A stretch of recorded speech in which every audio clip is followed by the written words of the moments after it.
life is not fair.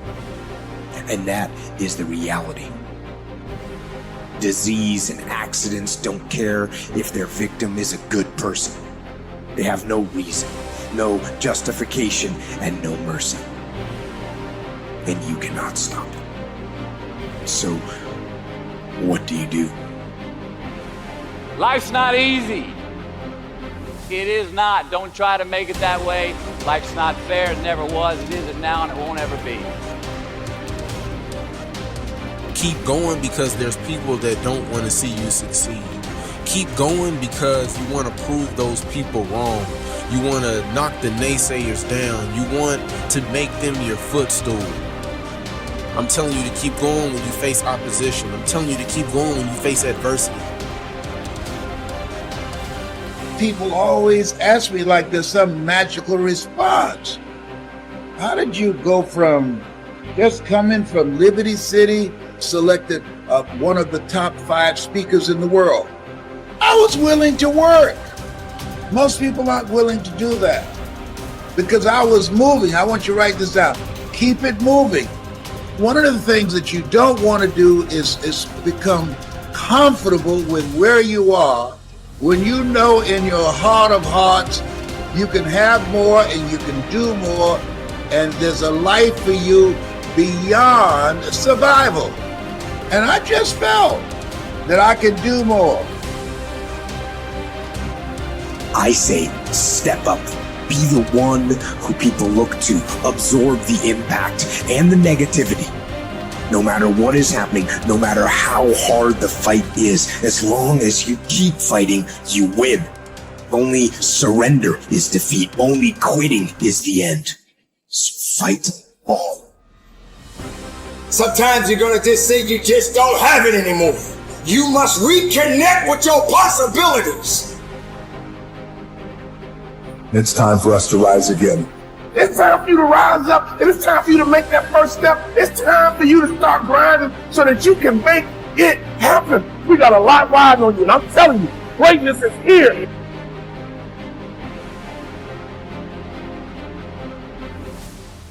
You can be and do whatever you want, and nobody can stop you. Nobody can stop you but you.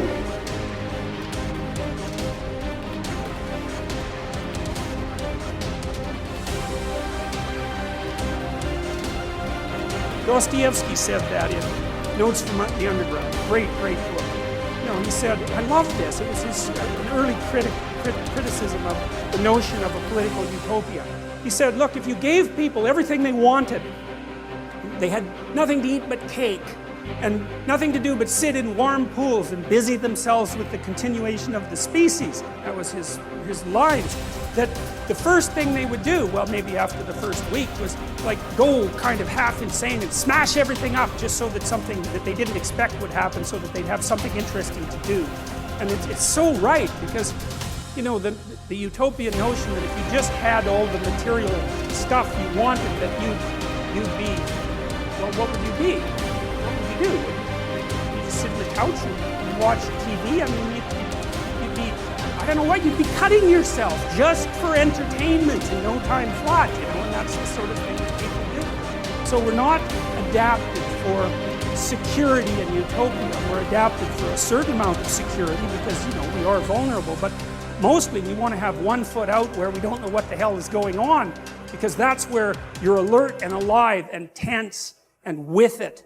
And you know, I believe this, and I believe it actually has something to do with the hemispheric structure of the physiology of your brain, is because the right hemisphere looks roughly adapted to what you don't know, and the left hemisphere, this is an oversimplification, but a useful one, is adapted to the world that you do know, and the right place for you to be is halfway between them.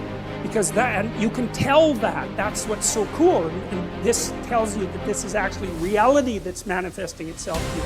You know, that sense of active engagement you have in the world when things are working well for you, you know, where you should be at the right time.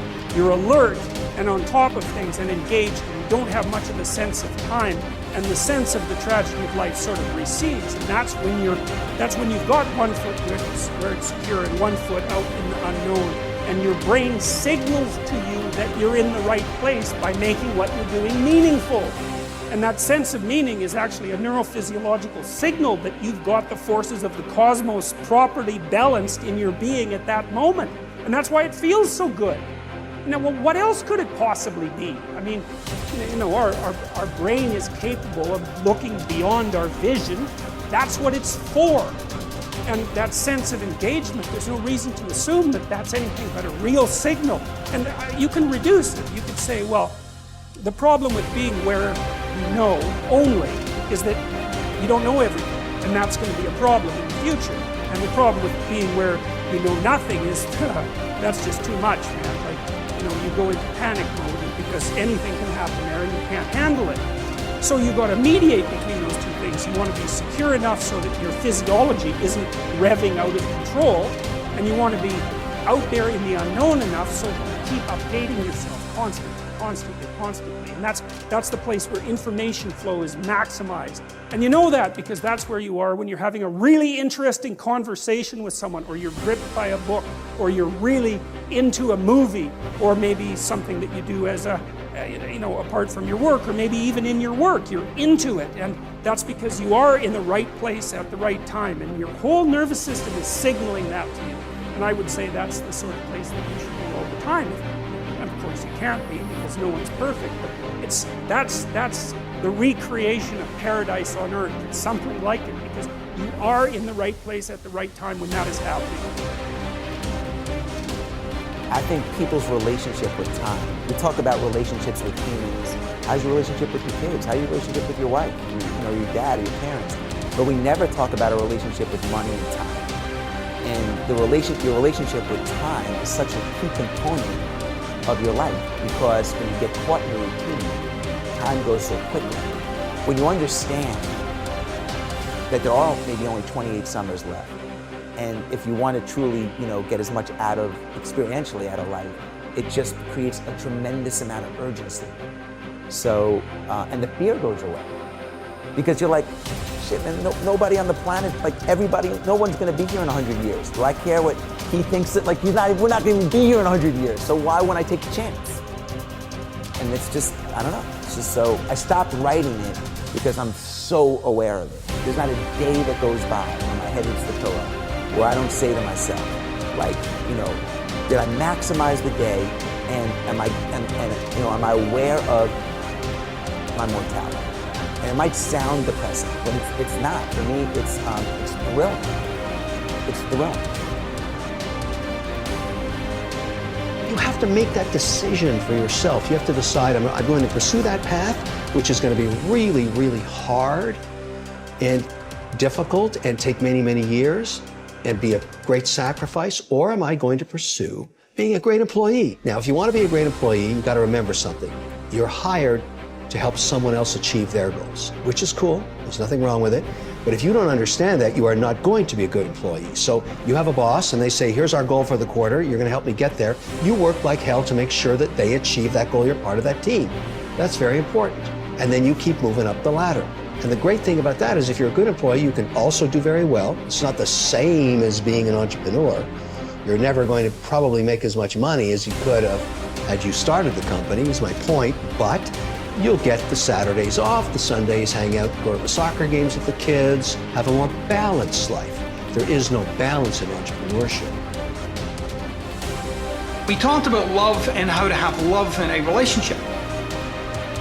And one of the complaints that I hear, or one of the issues that I hear in people's lives is that they don't feel loved, they don't experience being loved, they're not loved.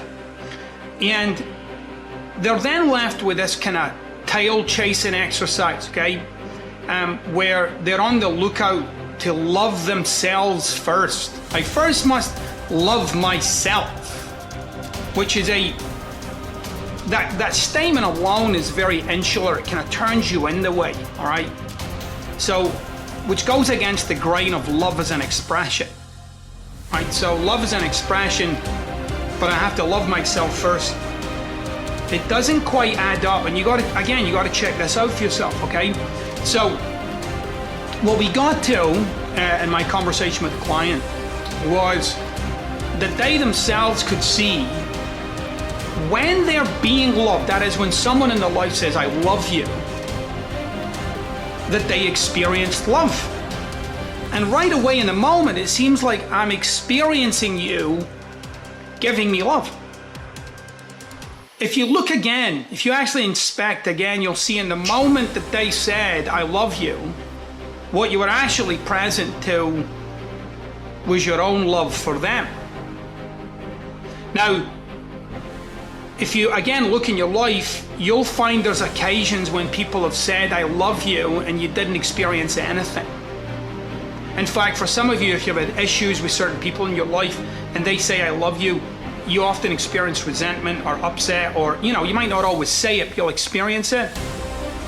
That is, you can't experience that communication, you can't experience their love for you because you are not in the presence of your love for that person. Now, what does that tell you? Well, it tells you that love is a generated phenomenon. That is, it's something I'm doing. It also tells me that love is not an outside-in phenomenon, but rather it's the other way around. It's inside out. That is, I have to be in the presence of my love for you to receive your love. So, I want you to try it out this week. I want you to try out for yourself being in the presence of, that is, getting yourself connected to your love for people, the people in your life. And especially in those moments when they say, I love you. I want you to be present to it, like be there in the moment with it.